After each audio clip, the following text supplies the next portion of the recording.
दुःखराशी हरिकथा तारू भवसागरीचे उंच नीच अधिकारी चरित्र ते उच्चारावे केले देवे गोकुळी तारू भवसागरीचे उंच नीच अधिकारी तुका मने आवडी धरी तुका मने आवडी धरी कृपा करी म्हणवोनी तारू भवसागरीचे उंच नीच अधिकारी पांडुरंग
श्री गुरूंचे ते नमस्कारोनी आता ओम नमो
काय भक्तीच्या त्या वाटा मज धावाव्या सुभटा सेवे लागी सेवक झालो तुमच्या लागलो निज चरणा अहो स्वामी तुकया देवा यावरी न करावा अवधीर प्रभु गए चरणों में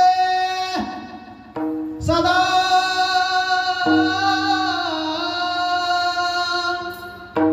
करो पुनि पुनि प्रणाम ऐसी माया तारी रे मोहे वेदम शा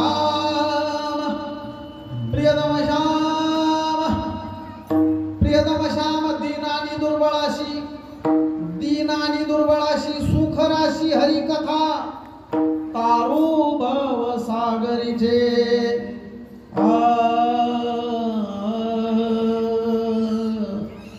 उंच नीच आदिगारी ते प्राप्त प्रसंगी कीर्तन रूपी सेवेकरिता निवडलेला अभंग संत श्रेष्ठ ईश्ववंदनीय ईश्वगुरु जगाचे जगद्गुरु माझे तुकाराम महाराज यांचा 4 चरणाचा अभंग आहे. महाराज म्हणतात दीन दुर्बळ जे परमार्थापासून लांब आहेत, परमार्थ काय आहे ज्यांना माहीत नाही, असे सगळे जे कोणी हरिकथेमध्ये जर आले आणि हरिकथेचं जर त्यांना पान घडलं, हरिकथा जर त्यांना ऐकायला भेटली, तर त्या हरिकथेचं सामर्थ्य असं आहे त्यांना उद्धरून नेणारी आणि त्यांना सुख देणारी काय असेल या भूतलावर, तर ती हरीची कथा आहे. म्हणून दीनानी दुर्बळाशी सुख राशी हरिकथा तारू भव सागरीचे. या भव समुद्रातून तरुण जाण्यासाठी आपल्या बाहूमध्ये बळ नाही, पण हरीची कथा त्या जीवाला नक्कीच पहिलं तीराला घेऊन जाणारी आहे, तारणारी आहे. म्हणून महाराज म्हणतात तारू भव सागरीचे उंच नीच अधिकारी. ती कथा कोणती आहे, त्या कथेमध्ये नेमकं काय गायलेलं आहे, ती कथा कोणाची आहे, कुठं म्हटलेली आहे ती कथा. तर महाराज म्हणतात चरित्र ते उच्चारावे केले देवे गोकुळी. गोकुळामध्ये भगवान परमात्म्याने जे अवतार घेऊन चरित्र केलेलं आहे, त्या भगवान गोपाल कृष्णाचं चरित्र जे आपल्या कानाच्या द्वारा त्याचं जे काही रसपान करतात, महाराज म्हणतात त्यांना याचा फायदा होतो. ते तरुण जातात, ते सुखाचे अधिकारी होतात.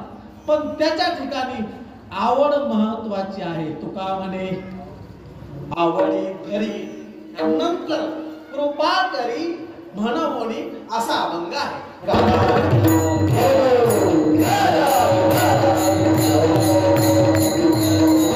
भगवंताच्या कृपेने साधू संतांच्या आशीर्वादाने ग्रामदैवत हनुमंतरायाच्या असीम कृपेने श्री क्षेत्र पुण्य पावन भूमी असलेली हदगाव या पुण्य पावन भूमीवरती बरेचसे अधूनमधून कार्यक्रम होतात. भव्य दिव्य स्वरूपाचेही कार्यक्रम अधूनमधून सुद्धा होतात. एक मोठा सप्ताहाचा तो सार्वजनिक तो दिव्य भव्य स्वरूपाचा होतोच, पण तसेच पुन्हा डोळ्याचं पारणं फेटण असेही कार्यक्रम अधूनमधून आपल्या हदगाव या गावामध्ये होतात. त्यापैकी आजचा कार्यक्रम आहे. आजच्या कार्यक्रमाचे यजमान श्री मुरलीधर भाऊ देवराव पाटील नखाते यांनी नवीन वास्तू बांधलेली आहे, नवीन घर बांधलेलं आहे. त्या नवीन घराच्या गृहप्रवेशाच्या निमित्ताने, त्या वास्तूच्या पूजनाच्या निमित्ताने श्रीमद भागवत कथा ज्ञान यज्ञ सोहळा आयोजित केला. आणि त्या श्रीमद भागवत कथेची सांगता आज झालेली आहे. आणि म्हणून त्या निमित्ताने काल्याचं कीर्तन आणि प्रसादाचं कीर्तन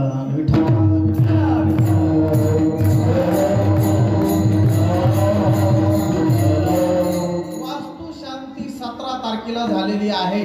हे ध्यानात राहू द्या. रामकृष्ण कशासाठी काही लोक खात नाहीत, पण 17 तारखेला वास्तू ते आता कार्यक्रम असे ठेवावं लागायला लागले, त्याला नाही इलाज आहे. म्हणून 17 तारखेलाच वास्तूचं पूजन वगैरे संपलेले. आज तीर्थप्रसाद आहे, अन्नदान आहे. मग प्रसाद घेण्यासाठी कोणालाच अडचण नाही. ही सूचना मुद्दाम द्यावा लागते, म्हणून सूचना देऊन ठेवली. विठाला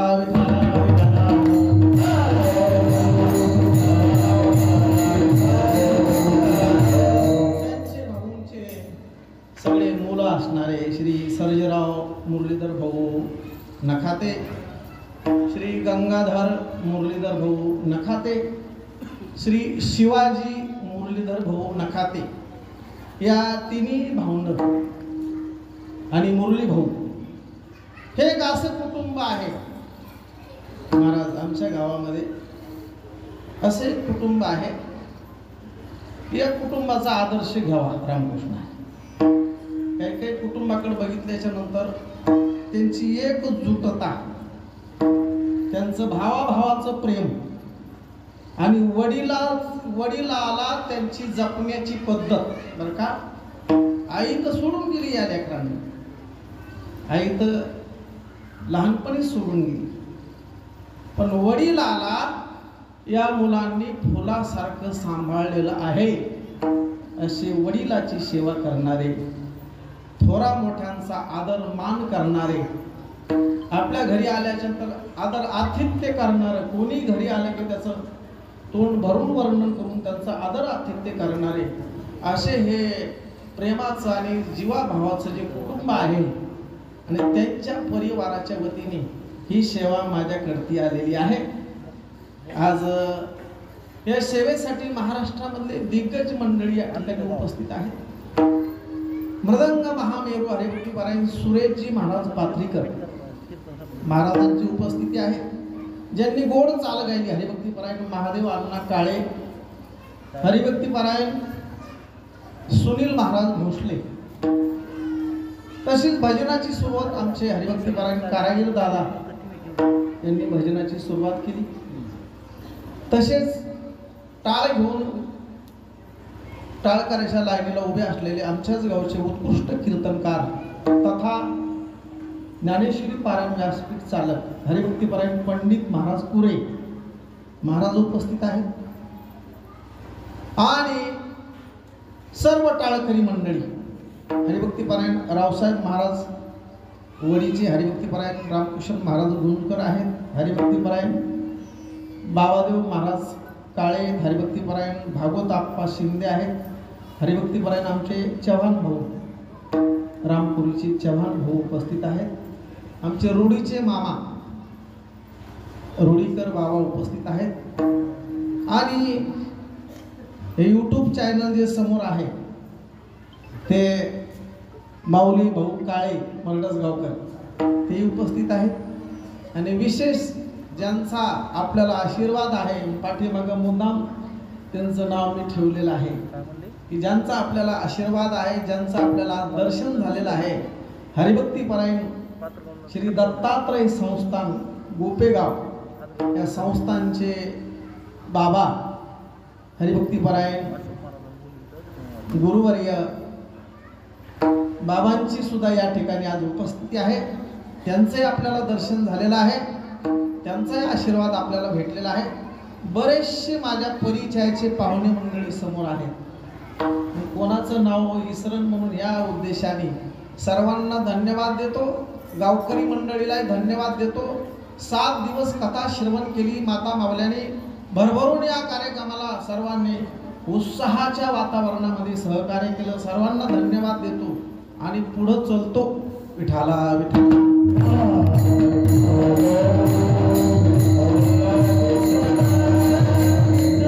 साऊंड सिस्टीम वाले ते सुद्धा चांगले बरं, साऊंड ते राहत बरं का, असं वयामानाने बी होते बरं. बरं त्याचं नाव घेण्यात काहीच अडचण नाही बरं का. मग परवा दिवशी एका साऊंड सिस्टीम वाल्याचं वर्णन केलं, पाया पडून 500 रुपये दिले कीर्तन सांगतात. म्हणजे आपल्याला परवडत ते काय अडचण नाही. विठाला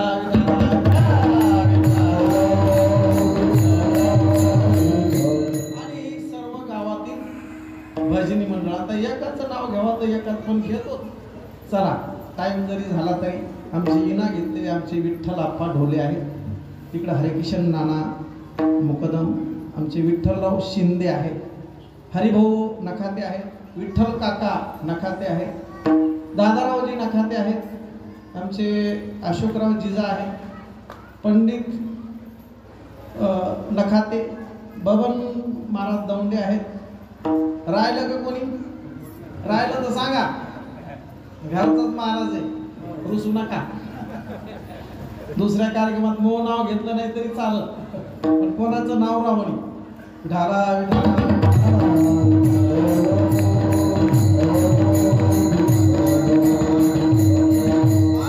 थोड्याच वेळात बरं का स्वामीजींचं आगमन या ठिकाणी होणार आहे. हरिभक्ती परायण आपल्या सर्वांचं आदराचं स्थान, आपल्या सर्वांचे श्रद्धे गुरुवर्य परमपूज्यनीय महामंडलेश्वर स्वामी मनीष चैतन्यजी महाराज, त्यांचंही आगमन 1 ते 1.5 तासामध्ये ते म्हणले मी येतो कार्यक्रम सुरू झाल्याच्या नंतर. तशी तर त्यांची तब्येत बरोबर नाहीये, पण आपल्या आग्रहाला बळी पडतात. ते नुसतं दर्शन का होईना देण्यासाठी या. पण स्वामीजी येतो म्हणलेले येते थोड्या वेळामध्ये. विठाला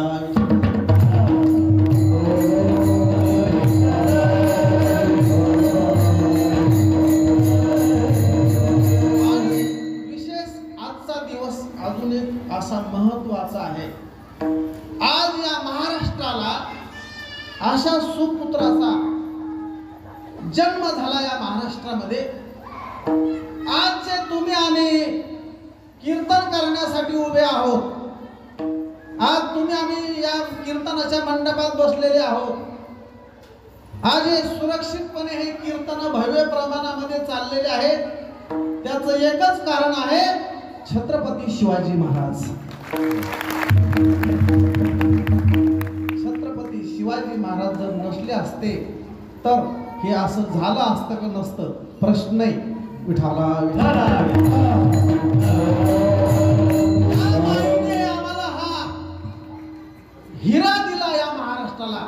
त्या मातेला कोटी कोटी प्रणाम. माझी जाऊने दिला हमा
दातव्य वंश पुण्येन आत्मपुण्येन सभा घेता.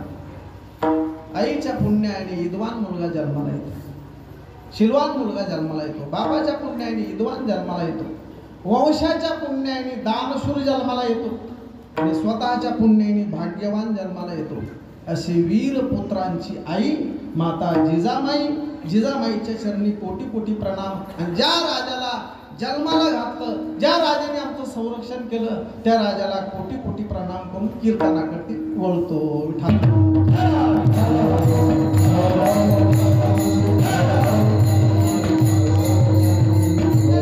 प्रसादाचं कीर्तन आहे. प्रसाद म्हणलं की तो देव कार्यातून आलेला असतो.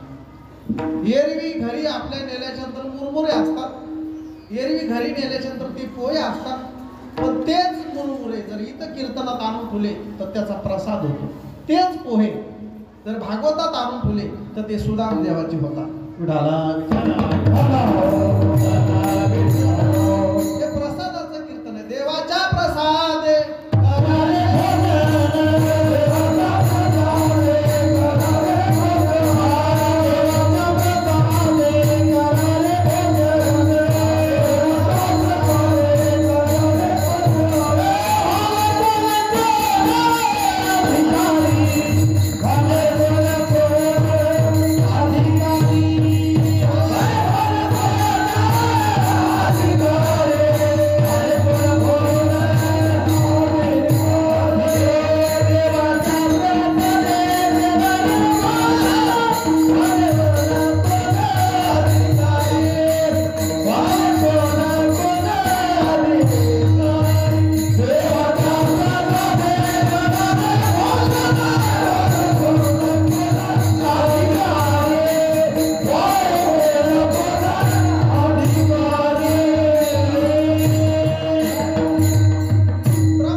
नका मानो नीट. ब्रह्मर्षी ब्रह्मादी देवांना हा प्रसाद भेटत नाही. स्वर्गातल्या देवांना हा प्रसाद भेटत नाही. स्वर्गीचे आमर हा तिथं प्रसाद नाही. वैकुंठ तो कवळ काही. यमुनेच्या किनाऱ्याला भगवान प्रसाद वाटू लागले गोपाळांना. ब्रह्मदेव म्हटले आम्हाला भेटत नाही का तो प्रसाद. तर नारदजी म्हणले भेटन ना, पण तिथं गेल्याच्या नंतर भेटन. पण तिथं गेल्याच्या नंतर हे रूप टाका, हा सौंगाड्याचं रूप घ्या आणि त्यांच्यामध्ये शिरा आणि प्रसाद घेणाऱ्याला तोंड दाखवू नका, वरी हात करा. का म्हणून तुमचं ते तोंड बघितलं की तुम्हाला ओळखीन, तुम्हाला तो प्रसाद देणार नाही. असं केलं तर प्रसाद भेटत नाही, तर प्रसाद भेटणार. ब्रह्मदेव तिथून आले.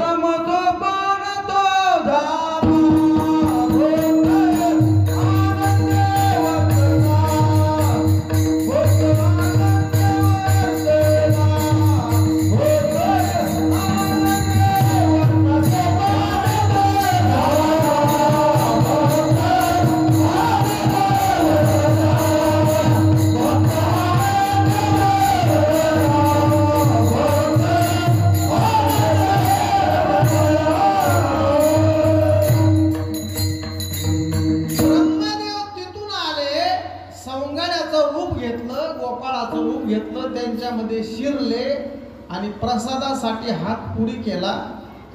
पण प्रसाद वाटणाऱ्यांनी त्यांचा हात चुकवला. सगळ्यांना प्रसाद दिला पण ब्रह्मदेवाला प्रसाद दिला नाही. ब्रह्मदेव म्हणले देवा आम्हाला काहून प्रसाद नाही. ते म्हणले तुम्ही काल्याच्या कीर्तनाला आले का हातगावला रामकृष्ण. 7 दिवस भागवताला रामकृष्ण आहे. बर पंढरपूरची वारी केली का कधी. म्हणले ते काय असतंय. विठाला विठाला पंढरपूरची वारी म्हणले ते काहीच माहिती. तिथं काहीच नाही म्हणले. ते तुम्ही जे सांगायला हे तिथं आम्ही जिथं राहतो तिथं हे काहीच नाही म्हणले. पंढरपूरची म्हणले नाही. बरं हरिपाठ म्हणले ते तर कतही माहित नाही. मग म्हणले तुम्हाला जर प्रसाद घ्यायचा असेल तर तुम्ही काय करा, इथं या आणि ते सोडा आणि ते सोडून इथं येऊन भक्ती सेवा साधना करा, नंतर तुम्हाला प्रसाद भेटन. मग असं म्हटल्यावर ब्रह्मदेव तिथून निघाले आणि ब्रह्मपदाचा राजीनामा दिला आणि ब्रह्मदेवाने ब्रह्मपदाचा त्याग केला आणि ब्रह्मदेव सोपान काकाच्या रूपामध्ये इथं आले आणि मग निघाले कुठं. पंढरपूरला. माझे जीवीची आवडी पंढरपुरा नैनगुडी पांडुरंगी मन पांडुरंगी मन रंगले. खांद्यावर पताका आहे, गळ्यात टाळ आहे आणि निघाले कुठं. आळंदीवरनं. पुढं निवृत्तीनाथ आहेत, मागं ज्ञानेश्वर महाराज आहेत, त्यांच्या मागं सोपान काका आहेत आणि त्यांच्या पाठीमागं मुक्ताई आहे. सगळा समुदाय आले महाराज कुठं. पंढरपूरला. दशमी दशी द्वादशी त्रयोदशी चतुर्दशी आणि पौर्णिमेचा दिवस उजाडला आणि वाळवंटात उभे राहिले कीर्तनाला. कोण. नामदेव महाराज. नामदेव कीर्तन करी पुढे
संपलं आणि मग काला वाटायच्या टायमाला प्रसादाचं टोपलं ज्ञानेश्वर महाराजांच्या हातामध्ये दिला आणि ज्ञानेश्वर महाराजांनी प्रसाद वाटायला सुरुवात केली. एकच टाळी झाली चंद्रभागे वाढली, एकच टाळी झाली चंद्रभागे वाढली.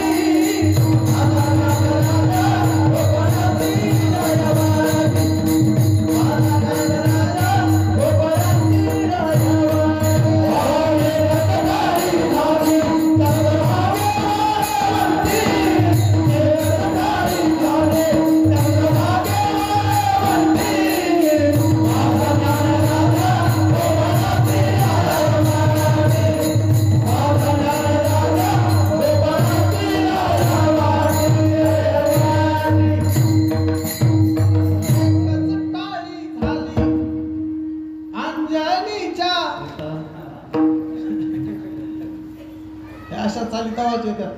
चांगले गाणे बी चांगले होते पहिले बरं का. पहिल्या गाण्यामध्ये अर्थ भरलेला होता. आताचे गाणे त्याचा मिळत नाही. रामकृष्णाने काय गाणे महाराज.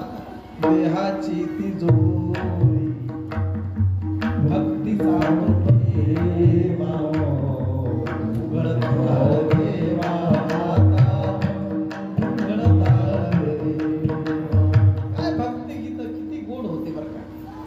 त्याचा सायंकाळच्या टायमाला बरं का शेतातून आलेल्या महिला बरं का आल्याच्या नंतर काय करू आता स्वयंपाकाला आता काय करू बेसन करू का भाजी करू की त्या टायमाला मंदिरातली कॅसेट लागायची. सांगा मी काय करू बेसन करू का रामकृष्ण शिरायचं त्या माईच्या डोक्यामध्ये बरं का. ते शिरायचं भजन. भक्ती करू का ओठ भरू सांगा काय करू. आमच्या लहानपणी सप्ताह उभा राहिला मारुतीच्या पारावर बरं का आणि कॅसेट टाकली की गावामध्ये सप्त्याचं पंढरीसारखं वातावरण तयार व्हायचं. अशी पावर त्या भजनामध्ये त्या रेकॉर्डिंगमध्ये होती. अशी गाणी होती काही जुनी म्हणून अर्थ भरलेला त्याचा बरं का. एकच टाळी झाली चंद्रभागे वाळवंटी माझा ज्ञान राजा गोपाळाशी लाया वाटी. आणि जेव्हा ज्ञानेश्वर महाराज असे प्रसाद देऊ लागले मग तेव्हा लाईनीला उभे असलेले ब्रह्मदेव त्यांनी हात पुढे केला. कोणाच्या रूपात होते ब्रह्मदेव. सोपान काकाचे. आणि ब्रह्मदेवाच्या हातावर काला दिल्याबरोबर मग ब्रह्मदेव म्हणले तिथं तर तुम्ही आमचा हात चुकवला. वाटणारे कोण आहेत आता प्रसाद वाटणारे बोला. प्रसाद वाटणारे कोण आहेत. हा ज्ञानेश्वर महाराज नाही. ज्ञानेश्वर महाराजाच्या रूपामध्ये कोण आहे. महाविष्णूचा अवतार सखा माझा भगवान गोपाल कृष्ण तेच. पण भगवान ज्ञानेश्वर महाराजाच्या रूपामध्ये आले आणि ब्रह्मदेव तेच पण सोपानाच्या रूपामध्ये. ते म्हणले तिथं तर तुम्ही आमचा हात चुकवला पण आता इथं प्रसाद घेतला का नाही. त्यावेळेला ज्ञानेश्वर महाराज भगवान विष्णू ज्ञानेश्वर महाराजाच्या रूपामध्ये असलेले म्हणले प्रसाद घेतला का नाही असं म्हणण्यापेक्षा आळंदीपासून पंढरपूर पासून टाचळलं का नाही. आधी मेवा आधी सेवा आणि नंतर मेवा. विठाला विठाला.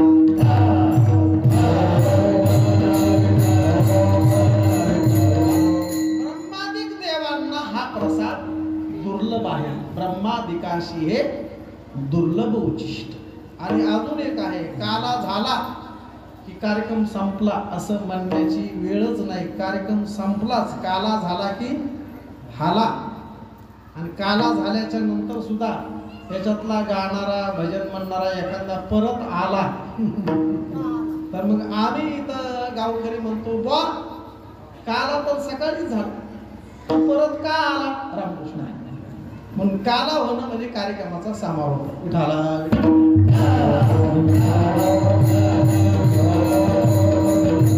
आणि प्रसाद हा महाराज दुर्लभ आहे. आपण भाग्यवान आहोत. लाई शीत लागता हाती, दोष देखोनी पळती. पांडुरंगाच्या दरबारामध्ये वारकरी उभे असतात आणि वारकरी म्हणतात, आई साहेब जेवण झालं का नाही? पांडुरंगाचं व्हायलंय, जेवण सुरू आहे. जेवण झाल्याबरोबर आम्हाला काहीतरी द्या. आम्ही केव्हापासून उभे पाहे प्रसादाची वाट, आम्ही उभे आहोत, आमच्याकडे लक्ष राहू द्या.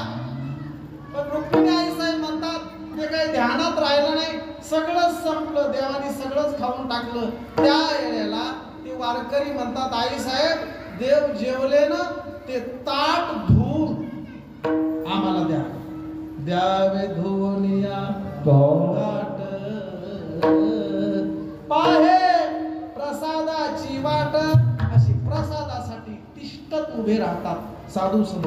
आज मी पांडुरंगाचा नैवेद्य, पांडुरंगाला भोग लागला की तो प्रसाद वाटला जातो. कितीतरी लोक जेवते, एवढा मोठा प्रसाद असतो देवाचा. विठाला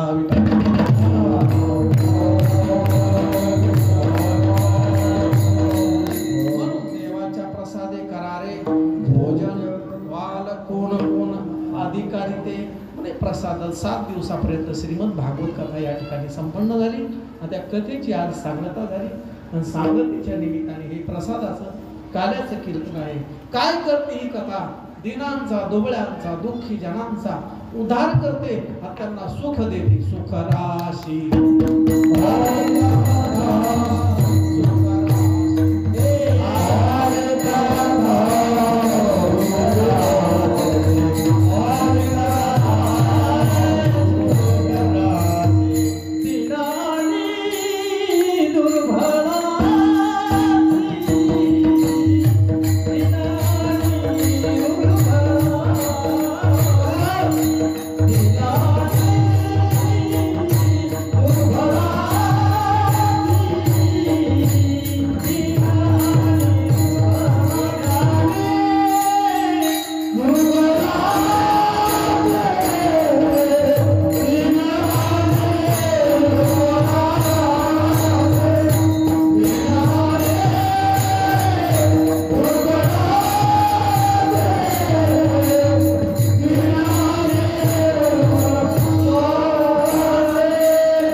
इंद्रियाचे दिने आम्ही गेलो.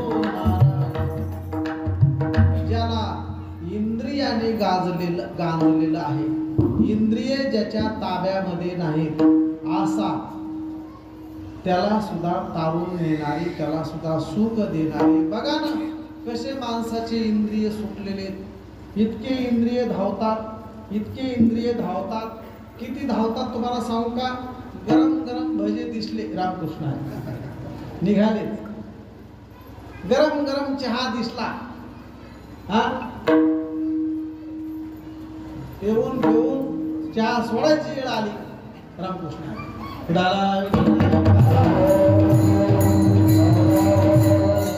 आता तुम्ही चहा पिऊ नका बर का. चहा प्याला तर बर का तुम्हाला डायबिटीज झालेला आहे. आता चहा तुम्ही पिऊ नका, पण ते इंद्रिय काही आवरत नाही. घरी जरी चहामध्ये नाही साखर टाकली तर बाहेरचा जे काही चहा आहे ना, कुठं सप्त्यामध्ये कीर्तन संपलं की चहा येतो, मग तिथं साखरेला लिमिट नसतं. पण तसा गोड मस्त गरम गरम असं वाटतं की अजून एक कप घ्यावा, इतके इंद्रिय बाहेर निघाले. विठाला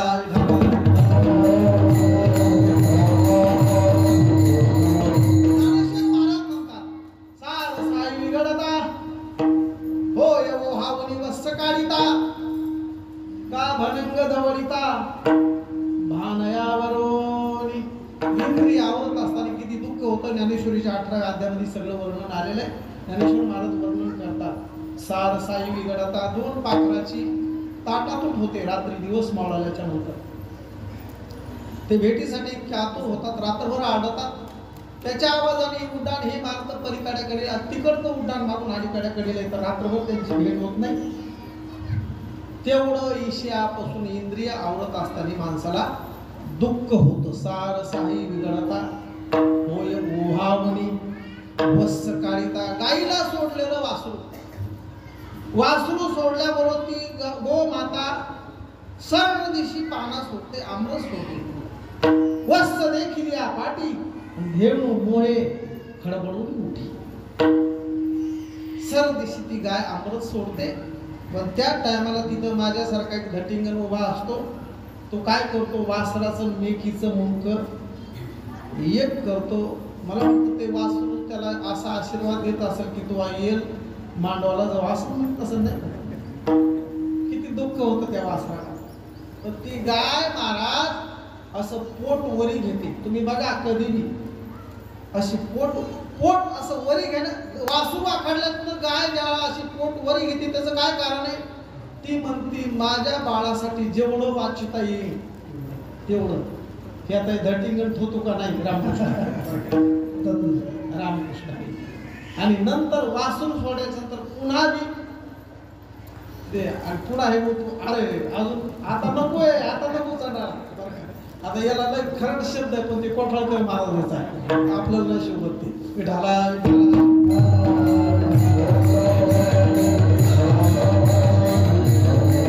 वासराला गायीपासून बाजूला केल्यावर जेवढं दुःख होतं तेवढं विषय आवडत असताना दुःख होतं. पुढे आणि त्याचे दृष्टांत आलेले अजून पुढे वर्णन केलेले. त्याचं माते कुणी बाळक काळे नेता एकुलते एक होय का उदक तुटता पाण्याच्या बाजूला मासुरी काढावा. काय होतं तिथं? जीवन वेगळी मासुरी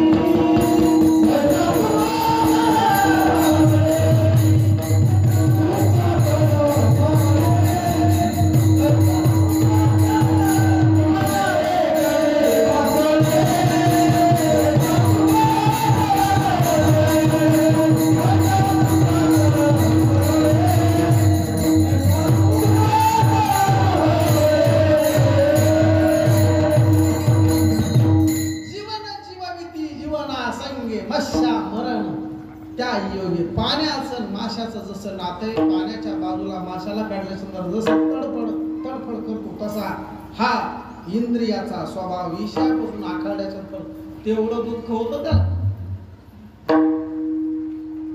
एवढे हे इंद्रिय विषयाला चिटकलेले आहेत. पण साधू संत म्हणतात अशा इंद्रियाने जरी त्याला दीन केलेलं असलं तरी तो जर हरिकथेमध्ये येऊन बसला, भगवान गोपाल कृष्णाचं चरित्र त्याच्या कानावर पडलं आणि देवाच्या लीला, देवाच्या खोड्या, देवाने केलेल्या चोऱ्या हे जर त्यांनी ऐकल्या, श्रीमद भागवत ग्रंथ ऐकला, ती त्या दीनाला सुद्धा सुख देणारी जर काय असेल तर ती हरीची कथा आहे. म्हणून दीन. आता दुर्बळ कोण आहे? दीन सांगितलं तुम्हाला. आता दुर्बळ कोण आहे? तर ज्ञानेश्वर महाराज अनेक ठिकाणी त्याचे प्रमाण आलेले. तुकाराम महाराजांचं सुद्धा प्रमाण आहे. तुका म्हणे दुबळी कोण कोण गेले वासुदेवाशी विसरू नका.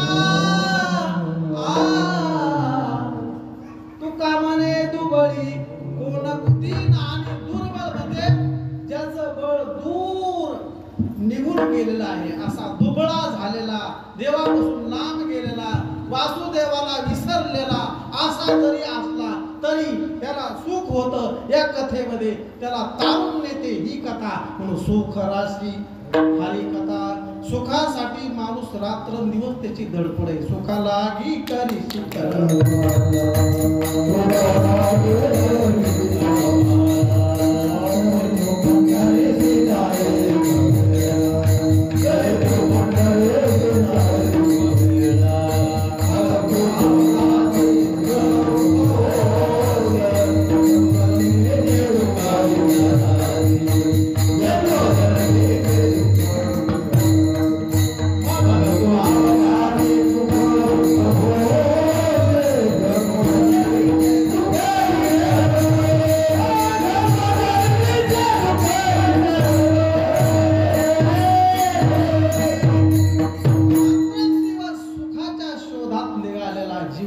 त्याला सुखाचा फक्त एकच ठिकाणी पत्ता सापडेल. ते फक्त जन्मोजन्मीचे दुःख कुठं तरी तू पंढरीशी आपुला तू एक देवा करुणी घ्यावा. ते नवीन जीवा सुख नोहे. संसारामध्ये सुख आहे का सुखाचा भास आहे? सुखाचा विचार नाही.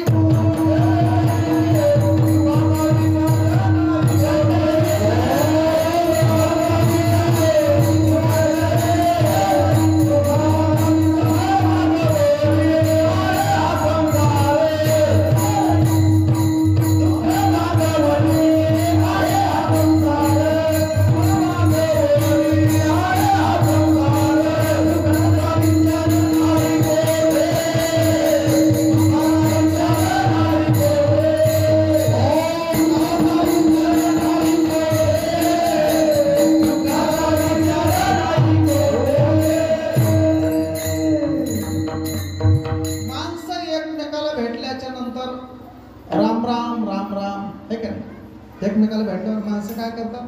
राम राम राम राम. आणि राम राम झाल्यानंतर काय म्हणतात? कसं आहे? बरं आहे का?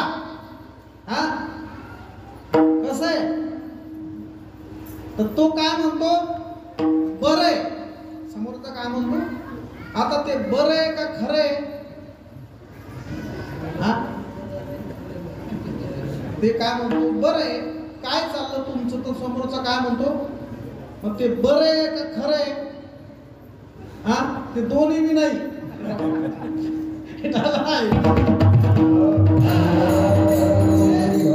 बी नाही अरे का ते बरं बी नाही आणि ते खरं बी नाही. एक जणांनी 1000 रुपयाचा बूट आणला, पायात घातला आणि घरून मंदिराकडे आला. तर रस्त्याने चलत असताना तो बूट आवाज द्यायचा, कर कर कर कर वाजायचा ते बूट. लोक विचारायचे काय भारी बूट आहे हो, केवढा लागणार? 1000 रुपये दे. 2-3 दिवस त्याला कोणी विचारायचं काय भारी बूट आहे हो. आणि दुसऱ्या तिसऱ्या दिवशी त्याने स्लीपर चप्पल पायात घातली आणि रस्त्याने आला. लोक म्हणले अरे ते बूट किती चांगला होता, तू स्लीपर कापून घालून. ते मला तुला दिसायला चांगला पण मला कुठं डसायला तुला दिसायला चांगला पण माझ्या फोडे आले.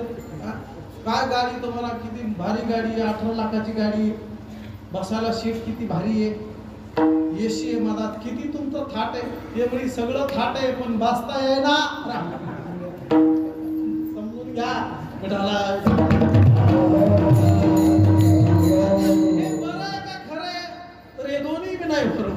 सांगायचं म्हणजे संसार असा आहे सुखाचा. मग सुख एक आहे, आलिया संसारा एक सुख आहे. कोणतं? आठवावे पाय. फक्त इथंच आहे. हे मंडप सोडा तर सगळं दुःखाच दुःखालय आहे. म्हणून संत महात्मे म्हणतात हीच कथा सुख राशी हरी कथा. या कथेने कोणाकोणाला सुख दिलं, कोण कोण उद्धरून गेले, कोणाकोणाला तारलं. तर भाव समुद्रात जे जे आले ते कथेत आले, तरुण गेले. तरुण होता गरीब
असेल तर हरीची कथा आहे. नाही तर हा भव नाम समुद्र, हा संसार, याच्यामध्ये अनेक जीव अडकले महाराज. संसार नगरी बाजार भरला ग बाई, त्याच्यामध्ये अनेक लोक अडकलेले. आपुलेने अंगी तोडी माया जाळ, आईसे नाही कोणाकडे हे बळ नाही या संसारातून तरुण जाण्याचं. पण संत महात्मा म्हणतात भगवंताची कथा त्याला या संसारातून पहिलं तीराला नेल्याशिवाय राहणार नाही. तारू भवसागरीचे उच्च नीच अधिकारी म्हणजे अधिकार संपन्न असलेले त्यांनाही तारून नेणारे आहे, ज्यांना अधिकार नाही त्यांना सुद्धा तारून नेणारे आहे. सकाळ अशी येते इथं आल्याच्यानंतर ते तारून नेणारे. आता अधिकारी अनाधिकारी ऊन नीच कोणी असा पण सगळ्यांना एकच म्हणणं आहे, गाते पाहते आणि श्रोते चतुर विनोदे दुष्यते सोहम भावे पूर्ण ज्ञाते या सकळाशी नवनी करा विठ्ठल स्मरण. तुम्ही कोणी असा विठ्ठल स्मरण करा, हरीची कथा ऐका, काय होईल? तरुण जाल. तारू भव सागरीचे. सदा सुख पाहिजे का? सदा समाधान पाहिजे का? सदा नामस्मरण करा, सदा कथा ऐका, त्याने सदा चित्ता अशी हरीची कथा आहे. तारू भव सागरीचे उंच नीच अधिकारी. कोणी कथा ऐकली त्याचा फायदा कोणाला झाला तर बरेचसे दृष्टांत आलेले. ज्या राजाने 7 दिवस कथा ऐकली त्या राजाचं नाव परीक्षित. त्याला शाप झाला होता, तो सर्पदंशाने मारणार होता.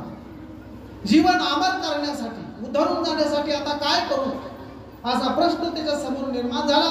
त्यांनी दिल्लीच्या गादीचा त्याग केला, गादी सोडून दिली. राजा होता या भारत देशाचा.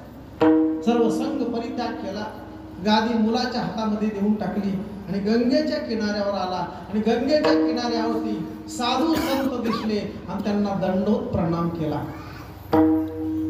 साधूंनी सांगितलं थांब, तुझ्या पुण्याईने तर शुक मुनीचं आगमन होत आहे. शुक मुनी थोड्याच वेळात तिथं आले आणि शुक मुनीला बघितल्याबरोबर त्यांनी चरणावर धाड दिशी अंग टाकलं. हरी की कथा सुनाने वाले, प्रभु की लीला सुनाने वाले, तुमको लाखों प्रणाम, तुमको लाखों प्रणाम, तुमको लाखों प्रणाम. दंडवत प्रणाम केला. बाबाजीने मस्तकावर हात ठेवला. कोण आहे? म्हणजे मी परीक्षित आहे, मी पांडवाचा नातू आहे. माझ्यावर अशी वेळ आलेली 7 दिवसात माझा मृत्यू होणार आहे. त्यावेळेला शुक मुनीने सांगितलं अरे तू मरणारा नाही, मरणारं शरीर आहे, त्याची काळजी करू नको, तू अजर अमर आहेस. आणि त्याला 7 दिवस श्रीकृष्ण भगवंताच्या लीला कथा सांगितल्या आणि तो मरण म्हणणारा राजा 7व्या दिवशी सर्पाची तो तक्षकाची वाट बघू लागला. इतका बेडर झाला. कशासाठी? कथा ऐकल्याच्या नंतर. आणि त्याचा 7 दिवसा मुक्ती झाली तयार. शुकाने आपण करुणी कीर्तन उद्धारीला जाण परीक्षिती अशी ही कथा आहे. कोणाचा उद्धार केला तर परीक्षितीचा केला. हा त्याला पुरावा आहे. कीर्तनकाराच्या सांगण्याला पुरावा असावा. शुक मुनीने कथा सांगितली आणि परीक्षितीचा उद्धार झाला. हा त्याला काय आहे? पुरावा. कीर्तनकाराच्या सांगण्याला पुरावा असावा आणि पुरावा नसेल तर महाराजाला रामकृष्ण आहे असं म्हणतात बरं का बरेच महाराज. पुरावा असल्याच्या नंतर त्याला भेवच नाही. शुक मुनीने आणि उद्धरून गेला परीक्षिती. अजून बरेचसे दृष्टांत आहेत पण आता पुढं वाहपूर न करता इथं थांबायचंय. एकदा विठोबा भजन करायचं आहे. विठोबा भजन करून पुढच्या चरणापासून श्रीकृष्ण भगवंताच्या लीला या अभंगामध्ये आलेल्या आहेत त्या वर्णन करायच्या आहेत. म्हणून एकदा सर्वांनी टाळी वाजून भजन करायचं आहे. थोड्याच वेळात स्वामीजीचं आगमन इथं होणार आहे. त्यांनी 1:30चा टाइम दिलता. किती वाजलेत आता? 1:30चा टाइम दिलेला आहे. हा आता येते 10-5 मिनिटात. पुढं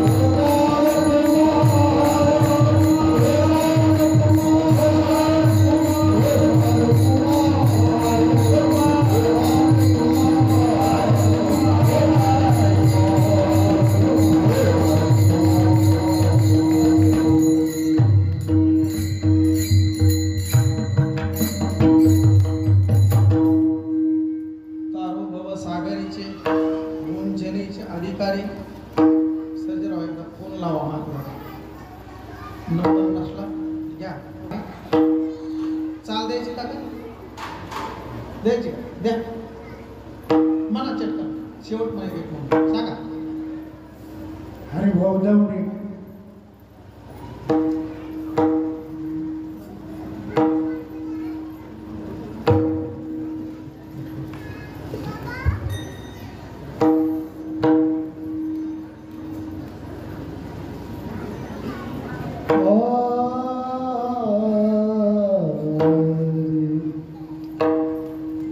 दिनाने दुर्बळाशी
गोकुळात चरित्र ते उच्चारावे या अभंगाचं तिसरं चरण आहे.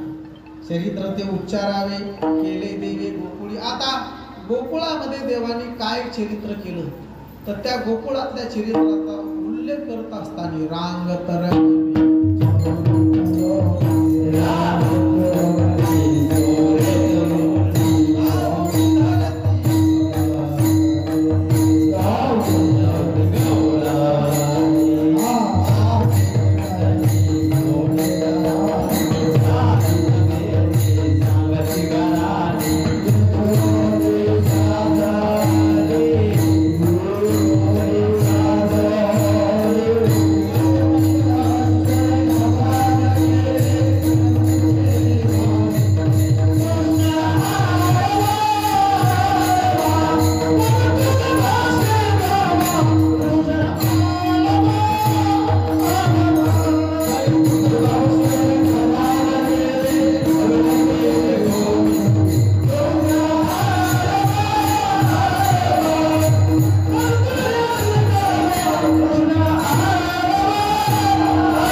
चरित्र केले नारायणे रांगता मोधने राखीत. तर रांगत असताना काय केलं तर महाराज म्हणतात रांगत रंगणे चोरीत लोणी.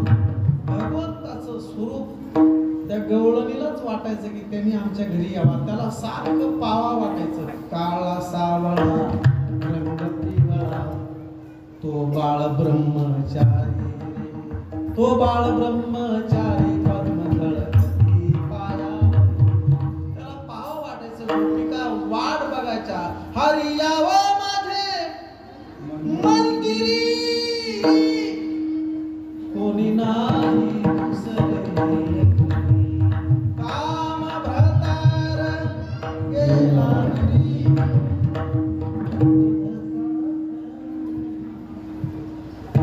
दंबतीरा दिला बाहेरी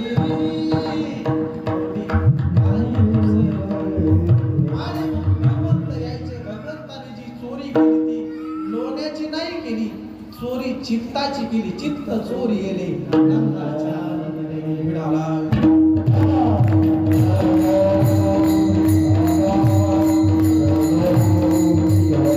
रूपक केलेलं आहे, लोण्याचं रूपक आहे.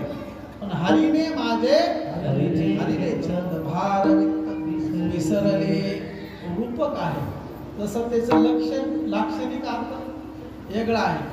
माडी झाडली आणि सासूबाई सुनाला म्हणली कचरा पाहून टाक. आपलं घर रस्त्यावर आहे आणि कचरा पाहून टाक. लोक जातात येतात. त्या बाईनं माडी झाडली, हातात कचऱ्याचं टोपलं घेऊनच उभी राहिली. रामकृष्ण सासू काय म्हणली कचरा पाहून टाक. आला महाराज रामकृष्ण आला महाराज. आणि महाराज असा रेंज मध्ये आला की त्याला टोपलं टाकून खाली. महाराज उडी बघायला ते महाराजांनी चल पुढं. सासूने सांगितलं नाही पाहून टाक. विठाला विठाला तसं नाही. पाहून टाक याचा अर्थ असा आहे लोक जातात येतात माणसाकडे पाहून त्याचं ते चोरी चित्ताची आहे. रूपक लोण्याचा आहे. लोण्याला चित्ताला लोण्याची उपमा दिलेली. मृदू सबाय नवनीत तैसे सज्जनाचे अशी अपंगिता नाही अशी धरी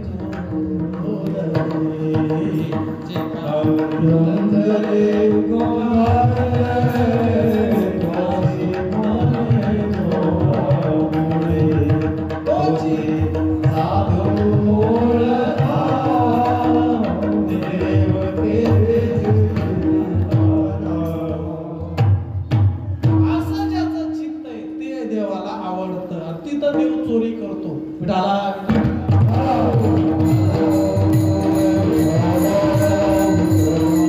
देवाने चोरी का केली तर त्याचं कारण असं आहे भरपूर दही दूध तूप लोणी असताना सुद्धा खायला भेटत नव्हतं. सगळा माल जात आता कुठं गवळणीचा थाट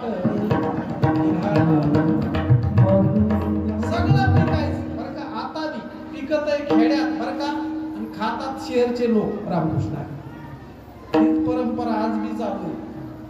हरभरा कुठं कुठं पिकतो? हातगावात हरभरा पिकतो गंगेच्या कडीला रामकृष्ण आहे बरं का. पण खातात कोण? चटकदार चणे, चटकदार चणे, चटकदार चणे. शेलूच्या रेल्वे स्टेशनला बघा, शेलूच्या रेल्वे स्टेशनला ते चटकदार चणे. आणि हा बरं का आरतीमध्ये 10 पोते घालून आलेला असतो. कुठं ते चेने दिसले की मग वाह काय बात आहे, क्या बात आहे. 10 रुपये देतो, 10 रुपयाचे 2-4 चेने देतो बरं का.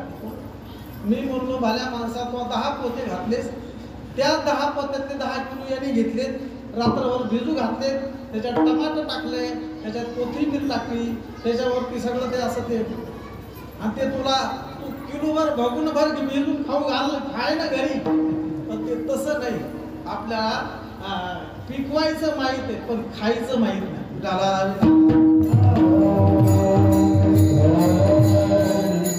25 लिटर दूध निघत बरं का.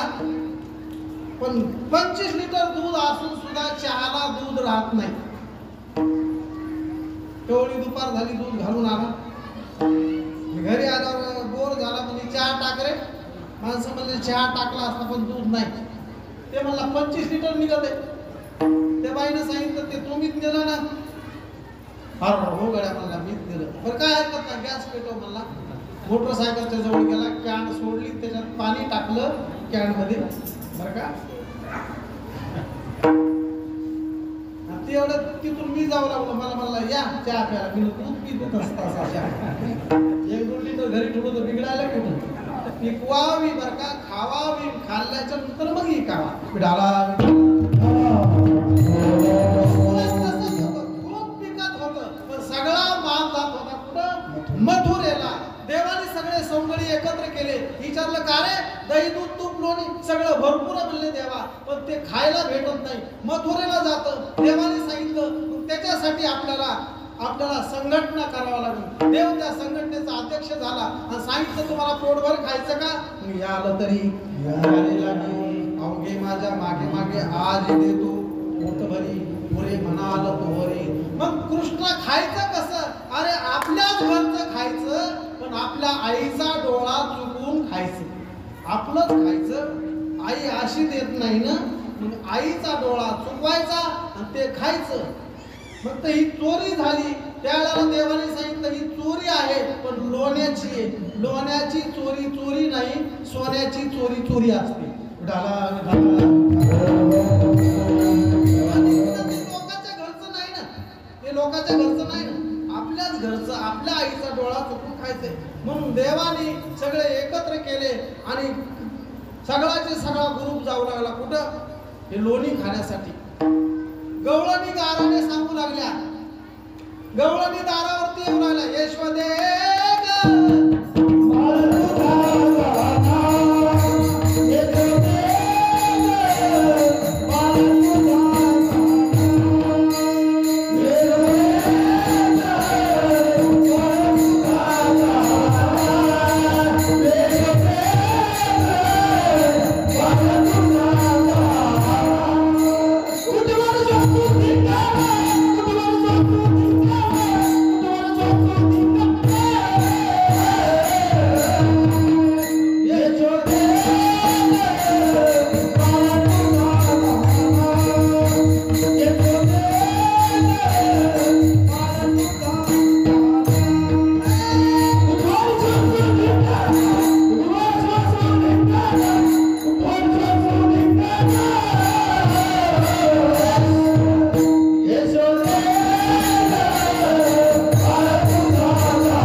म्हणे गे बाई काय केली माता मुखाशी मुख चुंबन देत गळ्यामध्ये हात घालीत एक बाई आमाशी पावेना तिसरी आली धावून म्हणे गे बाई काय केली करणी पतीची दाढी माझी येणी तोईची गाठ बांधुनी गाठ बाई कोणाशी सुटेना ती म्हणली तुझं काट परवा दिवशी आलं परवा आला आमच्या घरा दारी निघला होता महापाला परवा आला आमच्या घरा दारी निघला होता महापाला देवने काका देरा ओलीला पहिला जावरे ओलीला पहिला जावरे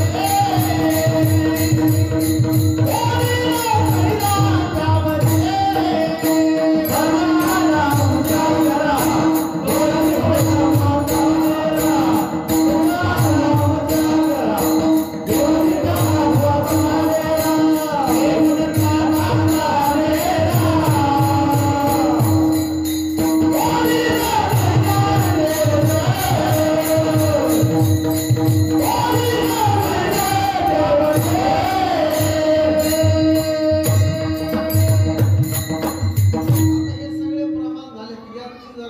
गोष्ट सांगतो तुम्हाला याच्या अगोदरचं प्रमाण त्या अगोदरच्या प्रमाण पतीची दाढी ती गवळण आदल्या दिवशी काय म्हणली होती जिची दाढीची नेहमीची गाठ बांधली का ती आदल्या दिवशी म्हणली होती ती अशी बोलली होती माईक मध्ये बरं का मीटिंग चालू होती बचत गटाची ती माईक मध्ये जोराने बोलली होती ती यशोदा तिला सांगतात तुम्ही जाऊन ती काय ऐकत नाही तिला जर म्हणलं तुझं लेकरू खोड्या करतो तर ती आपल्याला तटी आपल्याला म्हणती बाळ सगुण गुणाचे ताने बाळ दिसते गोजिरवाने काय सांगता गाणे गे गोकुळच्या नारी ती आपल्यालाच म्हणती 5 वर्षाचे माझे बाळ अंगणी माझ्या खेळे आपल्याला ती तटी आता तिला मुद्द्या सकट नेऊन दाखवायचं माईक मध्ये म्हणली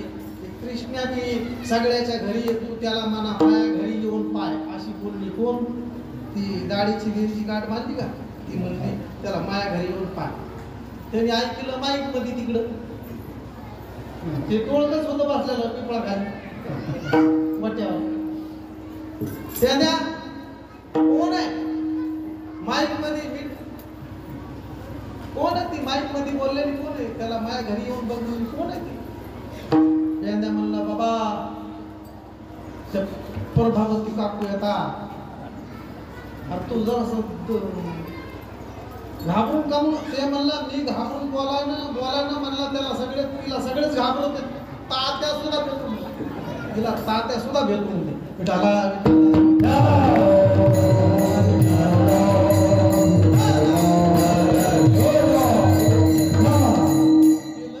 खतरनाक काकूचं काम लय खतरनाक आली बस काय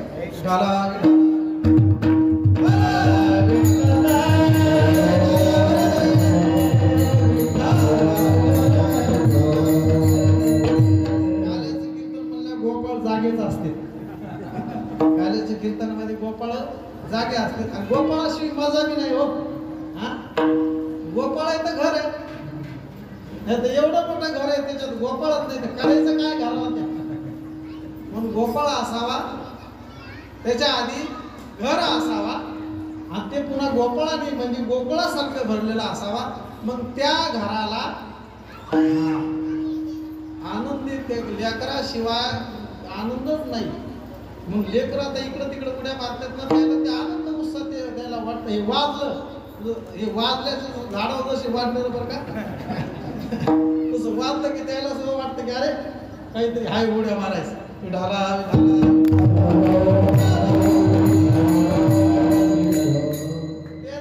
प्याद्याला नुसतं सांगितलं तिचा घर नंबर लिहून आण प्याद्याने बरोबर सांगितलं त्या काकू वरला तिकडच्या त्या वरल्या आळीची असं ठीक आहे देवाने तिला तिथून भाषण करून निघाल्या बरोबर पुढे येऊन आडविलं म्हणे काय काकू बरेच भाषण जोरदार करतात तो.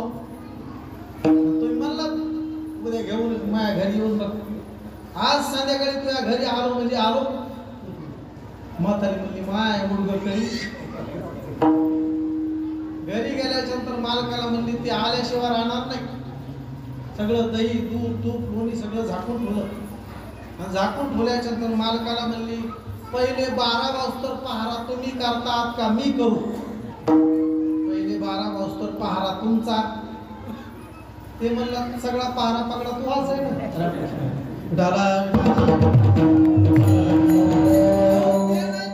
जागरण करायचंय ते आल्याशिवाय राहणार नाही. ते म्हणलं असं कर मी जेवण झाल्याबरोबर मला झोप लागत पहिले 12 वाजता तू जाग नंतर मी जाग. मग ती बाई जागली आणि याने आग टाकलं आणि 12 वाजल्याच्या नंतर तिनं उठवलं म्हणे आता तुमची बारी बघा बसा.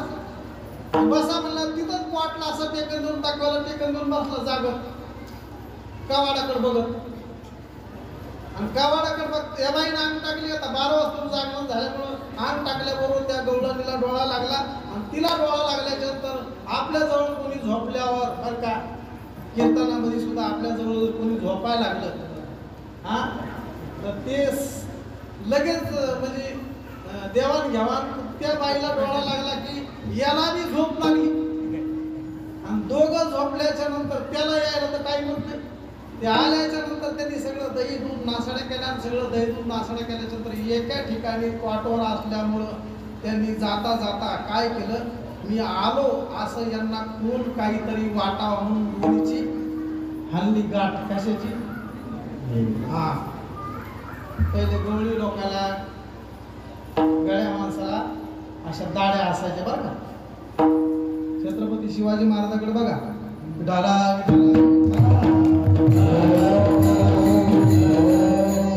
महाभारतामध्ये अर्जुनाकडे बघा. अर्जुनाकडे जटा दाढी म्हणजे ते पहिले लोक सगळेच बघा तुम्ही.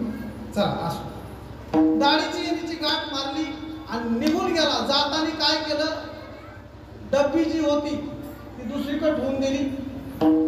दिवा जिथं ठेवला नव्हता ते दिवठाण्यावरचा दिवा उचलला तिसरीकडे ठेवला म्हणजे यायला पता लागून आणि दिवा मारून निघून गेला.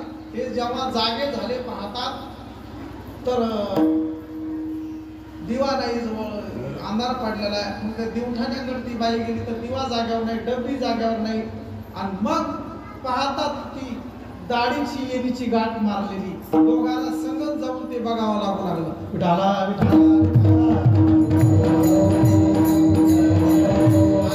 सोडण्याचा प्रयत्न केला सुटली नाही. मग पुन्हा त्याला जाळण्याचा प्रयत्न केला जळाली नाही. तोडीता तुटेना.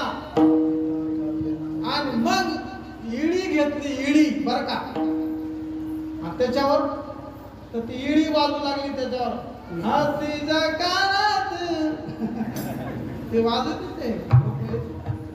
ती इडी तशी वाजू लागली. ती तुटाय ना शेवट पर्याय नाही. ज्याने गाठ मानली त्याच्याशिवाय गाठ सोडणारा कोणी नाही. सकाळ झाली सगळे उठले पण यायचे वासरं आणायले तरी हे धार काढायला उठायला लोक आवाज द्यायले तात्या वासरं आणायलेत ना धारा कवा काढायच्या. ते म्हणजे आम्हाला नाही काढायचे आज.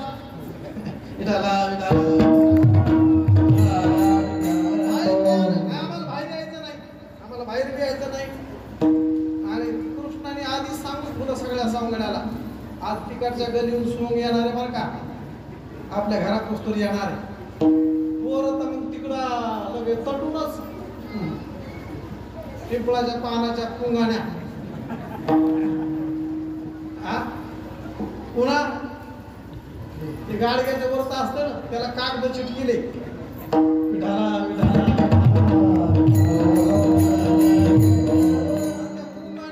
वाजले पिपी पिपी पिपी ते सगळं ते आवाज. अरे पोरं काय म्हणजे आज ह्या वाड्यातून सोंग बाहेर निघणार आहे. जेव्हा ते वाडा उघडा त्यांना कृष्णाकडे न्यायला सुरुवात केली तर ती पुढं काकू होत्या माग तात्या रामकृष्ण. आता ते निघालो सगळं विराट कुठं कृष्ण भगवंत होते आपल्या घरी बसलेले नंद बाबाच्या मांडीवरती. नंद बाबाच्या समोर केले आणि हात जोडले, कृष्णा क्षमा कर, माफी कर. देवाने सांगितलं की तू म्हणशील का आता मी बांधीन तुला. तुला देवाने मानलं का नाही? आता देवाने मानलं का? यांनीच मानलंय.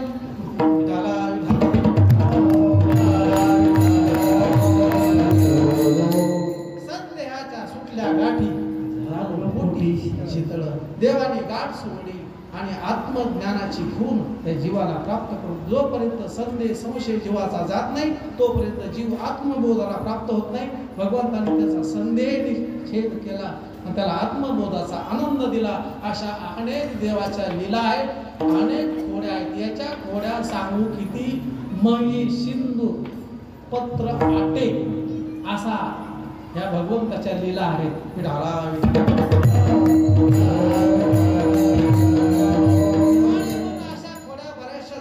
गाराने येऊ लागले. मग यशोदी मायला देवानी यशोदी मायला आणि नंद बाबाला सांगितलं की आता याच्या खोड्या वाढलेल्या आहेत, याला रानामध्ये झाडा. उद्या जाईन मी राना सवे घेऊन गोधना. आणि मग भगवंताला रानामध्ये पाठवण्यासाठी गाई गोपाळ संघ दिलेले आहेत. आणि भगवंत गाई गोपाळ वासर घेऊन शेतामध्ये निघालेले. गाई चालल्या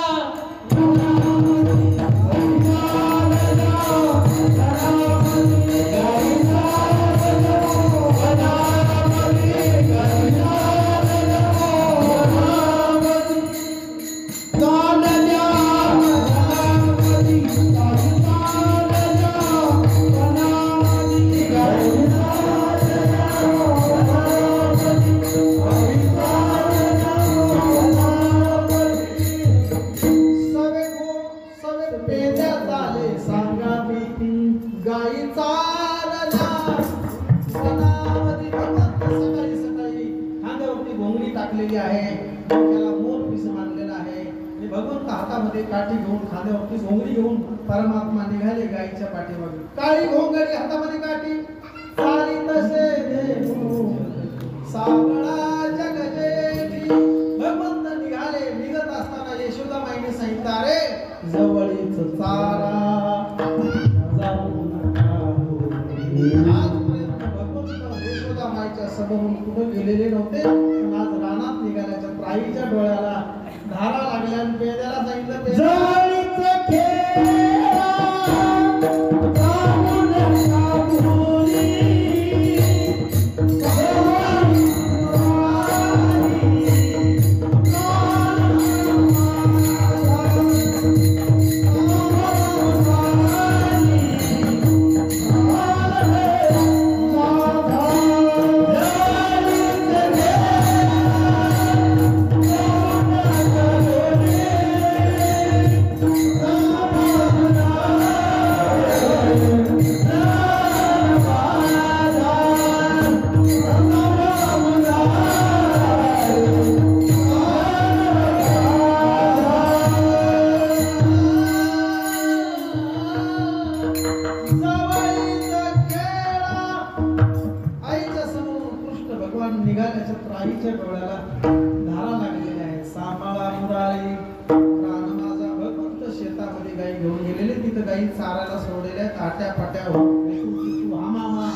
थकली पोरे करी 84 येरझार. आणि मग काही मुलं गावामध्ये शिदोऱ्या आणण्यासाठी पाठवलेले आहेत. ते येईपर्यंत खेळ गडी खेळून दमलेले आहेत. आणि म्हणले, आता देवा खांदी भार मोठी हो काय खेळायचे सुख. मग शिदोऱ्या आल्या, त्या एकत्र केल्या. सगळ्या शिदोऱ्या भगवंताने एकत्र केल्या आणि एकत्र करून सर्वांना असं गोलाकार उभं केलेलं आहे. मध्यभागी भगवंत उभे आहेत आणि सगळ्यांकडे हसत मुखाने भगवंतांनी तो काला भरवायला मुखामध्ये घास भरवायला सुरुवात केलेली आहे. कळकी सोडियल्या मोठा आजीचा दही काला मोठा. घ्याले घ्याले दही भात आम्हा देतो पंढरीनाथ. घेऊन या करी पेंद्या वाटी तो शिदोरी. भानुदास गीती गात प्रसाद देतो पंढरीनाथ. असा प्रसाद भगवंतांनी सवंगड्यांना भक्तांना दिला. त्याच प्रसादाचं प्रतीक यमुनेच्या किनाऱ्याला भगवंतांनी प्रसाद दिला. त्याचंच प्रतीक म्हणजे एक आल्याचं कीर्तन, त्या समारोपाचं कीर्तन आज आपल्या इथे हा संपूर्ण 7 दिवसाचा सोहळा संपन्न झाला. श्री मुरलीभाऊ देवरावजी नखाते यांच्या वास्तूच्या पूजनाच्या ग्रहप्रवेशाच्या निमित्ताने ही कथा ज्ञानयज्ञ हे सर्व असणारा कार्यक्रम आज संपन्न झाला. आणि जाता जाता एकच भगवंताच्या चरणी प्रार्थना करी की या सर्व कुटुंबांना दीर्घ आयु, सुख, शांती, समृद्धी यांच्या वांछित मनोकामना पूर्ण हो आणि भरभराट यांच्या जीवनामध्ये होऊन सुखाने हा सर्व परिवार असा अखंड नांदत राहावं एवढीच भगवंताच्या चरणी प्रार्थना करतो. आणि असं सत्कर्म सातत्याने यांना घडो आणि त्यांच्यासारखं आपल्याला सुद्धा घडो, त्यांच्यासारखं आपल्याला सुद्धा देवाने सुख, समृद्धी, शांती सर्वांना द्यावं एवढीच मारुतीरायाच्या भगवंताच्या चरणी प्रार्थना करतो. थांबतो. किंबहुना तुमचे केले धर्म कीर्तन सिद्धी केले ते तर माझे जी उरले कायिकपण. एकदा शेवटची चाल भैरवी होईल, माऊलीचं भजन होईल. बरेच पाहुणे मंडळी आलेले आहेत. आप्पा आहेत, दावादेव आहेत, रावसाहेब महाराज आहेत, इकडं गुंजकर आहेत. तर हे 4ही गावचे जरा म्हणतील, कारण पाहुणे मंडळीला चाल आता राहिलेली द्यायची. कारण भाऊ येऊस तर आपल्याला थोडा टाईम आपल्याला, कारण महाराज जवळ आलेले आहेत आणि महाराज काही कीर्तन करत नाहीत, ते बोलत नाहीत. त्यांच्यासाठी कीर्तन आपल्याला फक्त एकच, आल्याच्या नंतर आपण त्यांच्या हाताने दही अंडी फोडून काल्याचा अभंग म्हणून दही अंडी फोडून प्रसाद त्यांच्या हाताने घेऊन बस झालं. एकदा गजर करा. गोपाल कृष्ण भगवान की जय, गोपाल कृष्ण भगवान की जय, छत्रपती शिवाजी महाराज की जय, छत्रपती शिवाजी महाराज की जय. ज्ञानेश्वर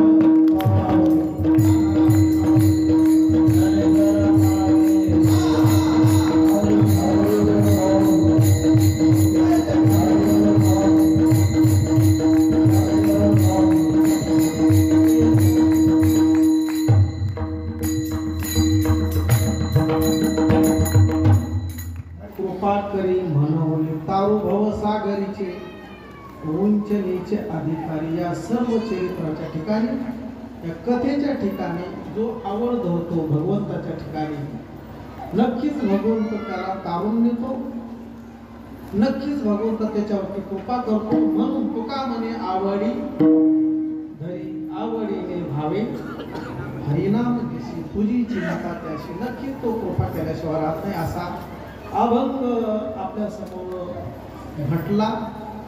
अभंगावरती 4 शब्द बोलण्याचा प्रयत्न केला.